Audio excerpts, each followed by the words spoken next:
Well, joining us now is founder and executive director of national security think tank, the Henry Jackson Society, Dr. Alan Mendoza. Hi, Alan. First of all, can you explain to us a little bit about who Hizb ut-Tahrir are, why we took so long to prescribe them when other countries had done that for a long time?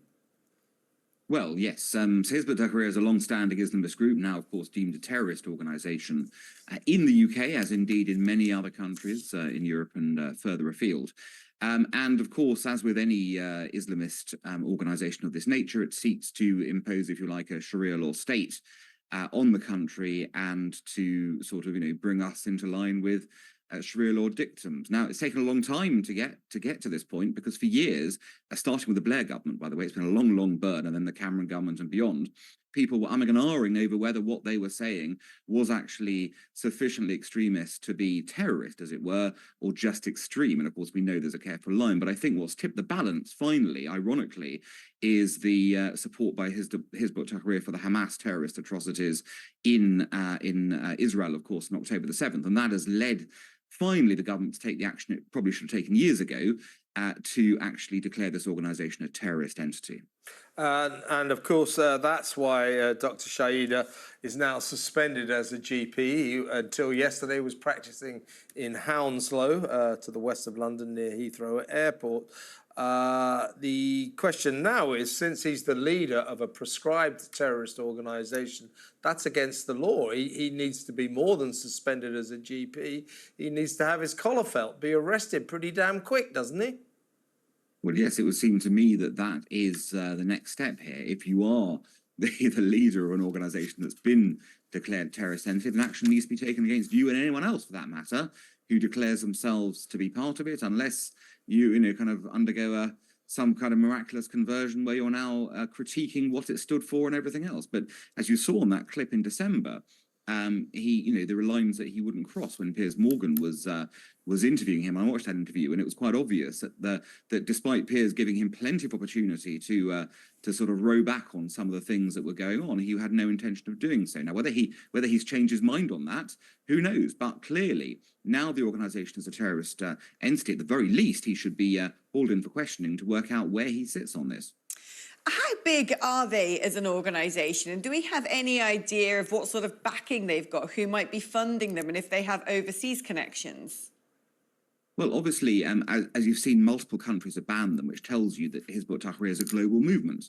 As with many Islamist organisations, and you can look at other groups which aren't necessarily banned here, like the Muslim Brotherhood, but which are banned in other countries, you can see they've got outposts in different places.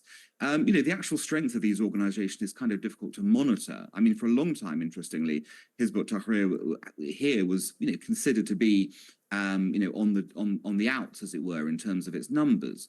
But I think post October the 7th, an interesting thing happened. You saw frequent kind of marches, and the sense that they were on the, if you like, on the lookout for recruits.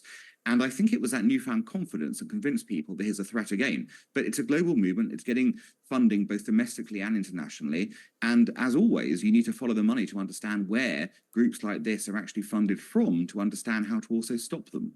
Alan, you're a well-connected man. I don't suppose you've heard on the grapevine what the mighty BBC is fixing to decide what to do about this prescribed organisation. Of course, they refuse to call Hamas terrorists. Do we think they will concede that Hizb ut-Tahrir are terrorists?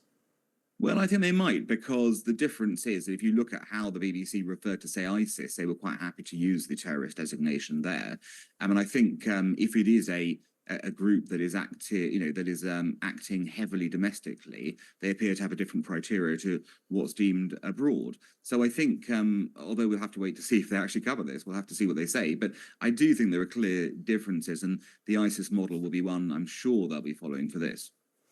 Finally, Alan, it wasn't that long ago that we had the huge rise of ISIS in Syria and Iraq, and a sort of sense, a palpable threat on the streets in the UK, where we were braced constantly for terror attacks here in our own country. Saw lots of people going to join ISIS, schoolgirls, the lot of them. Have things changed for the better, or are we still on the brink of some sort of terror threat in this country? Oh, well, they haven't changed the better in the sense that we still are just always one step away from this sort of attack happening. Just remember that the watch list, the official intelligence services watch list of the most dangerous people in this country, which comprises around 43,000 individuals, about 90% of those are from a radical Muslim background. So even if ISIS itself has disappeared, and Al-Qaeda before it, and others, there are still people out there who adhere to similar ideologies, of which Hizb ut-Tahrir has now been put firmly in that place as well, who might well be considering terrorist actions. And there, but for the grace of God, our security services constantly have to intervene, as we know, to stop those plots before they get to the actionable stage. So far, we've been lucky, and they prevented it from happening. But there's no doubt that there's a possibility of such an attack occurring at any given moment. You just mentioned, Alan, last question, you just mentioned there are as many as 43,000 dangerous individuals roaming the streets of this country. Add that to the fact that every weekend in all the major cities, particularly in London, these long snaking pro-Palestinian marches, amid which are people chanting jihad and from the river to the sea, supporting terrorist groups.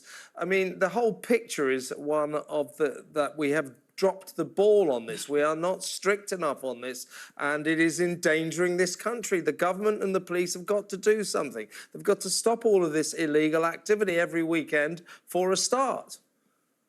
Well, yeah, clearly we've seen deficiencies in how the police approach these things, how politicians have said one thing, but then not enacted it. You just have to look at what other countries are doing to see that we're out of kilter now. The Germans have banned the phrase "from the river to the sea." They say if you say it, it's a clear incitement to genocide and murder. We're not allowing it in our streets. The German police will arrest you if you say it. In France, they banned the protests altogether.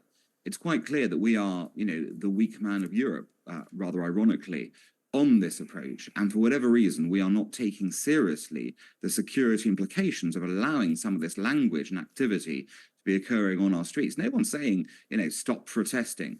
But it's quite clear that if you protest in a certain way and you're calling for jihad, or if you're calling for from the river to the sea, and we all know what it means, it isn't some, kind of spiritual activity, we know what it means, then that needs to be actioned, and we need to stop this nonsense on our streets week in, week out. Because if you don't, all you're doing is encouraging further aggression down the line as people say, well, what next can I say or do? And I'll see if they stop me.